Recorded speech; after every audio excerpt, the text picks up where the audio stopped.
अस्सलाम वालेकुम dear students. आज हम पढ़ते हैं बॉयल्स लॉ। बॉयल्स लॉ कल हमने पढ़ा था interpretation of temperature. Interpretation of temperature में हमने ये पढ़ा था कि टेम्परेचर जो है वो डायरेक्टली प्रोपोर्शनल होता है काइनेटिक एनर्जी के, या काइनेटिक एनर्जी डायरेक्टली प्रोपोर्शनल होती है टेम्परेचर के। तो अगर काइनेटिक एनर्जी अगर टेम्परेचर कांस्टेंट रहेगा तो काइनेटिक एनर्जी भी क्या रहेगी, कांस्टेंट रहेगी। तो आज हम बॉयल्स लॉ पढ़ते हैं। In Boyle's law temperature is remain constant. तो बॉयल्स लॉ में हम क्या करते हैं जी, टेम्परेचर जो है उसको हम कांस्टेंट रखते हैं। तो यहाँ हम T इज़ इक्वल टू क्या रखेंगे, कांस्टेंट। तो जब टेम्परेचर कांस्टेंट रखेंगे, if temperature constant then average kinetic energy is also constant. तो टेम्परेचर जब कांस्टेंट होगा तो काइनेटिक एनर्जी भी क्या होगी, कांस्टेंट होगी। तो हमने ये इक्वेशन प्रूव की थी, P is equal to 2/3 N/V into average kinetic energy. तो यहाँ पर हम क्या करते हैं, N को काइनेटिक एनर्जी के साथ लिख देते हैं, divided by whole divided by V लिख देते हैं। अब यहाँ पर 2/3 भी क्या है, कांस्टेंट, N भी क्या है, कांस्टेंट, काइनेटिक एनर्जी भी क्या है, कांस्टेंट।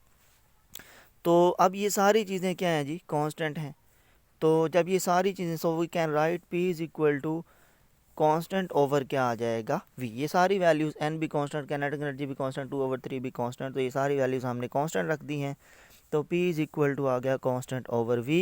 तो इसको हम लिख सकते हैं P is equal to constant multiply by 1/V। तो जब कांस्टेंट और इक्वल ख़त्म करेंगे तो यहाँ P इज़ इक्वल टू आज P डायरेक्टली प्रोपोर्शनल आ जाएगा 1/V के, या इसको हम कह सकते हैं P इन्वर्सली प्रोपोर्शनल है वॉल्यूम के। तो अगर V डिवाइड हो रहा है, दूसरी साइड पे जाके मल्टीप्लाई हो जाएगा, तो PV इज़ इक्वल टू आ जाएगा कांस्टेंट। तो ये होता है हमारे पास बॉयल्स लॉ। बॉयल्स लॉ में PV इज़ इक्वल टू होता है कांस्टेंट, या P इन्वर्सली प्रोपोर्शनल होता है वॉल्यूम के, ही हमारे पास होता है बॉयल्स लॉ। उसके बाद हम पढ़ते हैं जी चार्ल्स लॉ। तो चार्ल्स लॉ में क्या है जी, in Charles law pressure is remain constant. तो चार्ल्स लॉ में हम प्रेशर को क्या रखते हैं, कांस्टेंट रखते हैं, P is equal to constant. तो यहाँ हमारे पास इक्वेशन है P is equal to 2/3 N/V into average kinetic energy. तो हम V और P को क्या करते हैं, इंटरचेंज कर देते हैं। तो V मल्टीप्लाई हो जाएगा, P डिवाइड हो जाएगा। तो यहाँ पर 2/3 N/P अगेंस्ट ये क्या है जी हमारे पास, ये अगेन कांस्टेंट है। तो हम इसको लिख सकते हैं V is equal to constant into kinetic energy. तो जब कांस्टेंट और इक्वल ख़त्म करेंगे तो यहाँ पर हमारे पास आ जाएगा V डायरेक्टली प्रोपोर्शनल आ जाएगा काइनेटिक एनर्जी के। वी आल्सो नो दैट, हम ये भी जानते हैं कि काइनेटिक एनर्जी जो है ये डायरेक्टली प्रोपोर्शनल है किसके, टेम्परेचर के।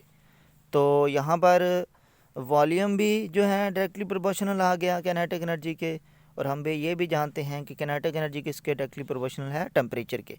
तो हम यहाँ डायरेक्ट लिख सकते हैं कि वॉल्यूम जो है वो टेम्परेचर के क्या है जी, डायरेक्टली प्रोपोर्शनल है। इसको हम डायरेक्टली इस तरह भी लिख सकते हैं, V डायरेक्टली प्रोपोर्शनल है टेम्परेचर के, या इसको हम लिख सकते हैं V जो है ये इक्वल टू आ जाएगा कांस्टेंट। जब इक्वल लगाएंगे तो साथ कांस्टेंट लगाएंगे, V इक्वल टू आ जाएगा कांस्टेंट इनटू टेम्परेचर।